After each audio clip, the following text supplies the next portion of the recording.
বাড়িতে ননদ এসেই আমার নামে নালিশ করে দিয়েছে শাশুড়ি মায়ের কাছে। আমারই এক মামা শ্বশুরের মেয়ে, নতুন নতুন বিয়ে হয়েছে। অষ্টমঙ্গলা এসেই বাড়ি বদল করতে এসেছে আমাদের বাড়ি, কিন্তু সেও করেছে আমাদের সাথে ভীষণই অন্যায়। আমাদেরকে না জানিয়েই হঠাৎ করেই নতুন জামাইকে নিয়ে সে হাজির। প্রথমে তো আমরা হতবাক হয়ে যাই, নতুন জামাইকে কি করে আদর সম্মান করবো ভেবেই মাথা খারাপ। শাশুড়ি মা তো ব্যস্ত হয়ে গেছেন, একবার এ ঘর যাচ্ছেন একবার ও ঘর যাচ্ছেন, কিন্তু কিছুই বুঝে উঠতে পারছেন না কি করবেন। ও মা, ব্যস্ত হয়েও না, ফ্রিজ থেকে চিকেনটা বের করো তো। মা বলে, নতুন জামাই প্রথমবারের জন্য এসেছে, চিকেন দিয়ে কি আর খেতে দেওয়া যায়?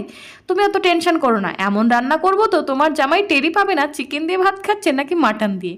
আর যা গাছপাতা রান্না করার মানে শাকসবজি, তুমি সাইডে করে নাও। এদিকে দুজনেই তোড়জোড় রান্না শুরু করে দিয়েছি। শাশুড়ি মা একবার মুখ ফুটে বলেই ফেললেন, খেতে কেমন হবে জানি না, তবে দেখতে একেবারে মাটনের মতোই লাগছে জানো তো বৌমা। খেতে বসে ননদ তো ভীষণ রেগে চিৎকার, ও পিসি, তোমার বৌমা কি জানে না আমি ছোট থেকেই মাটন খাই না? ননদের নালিশ শুনে সবার সে কি হাসি।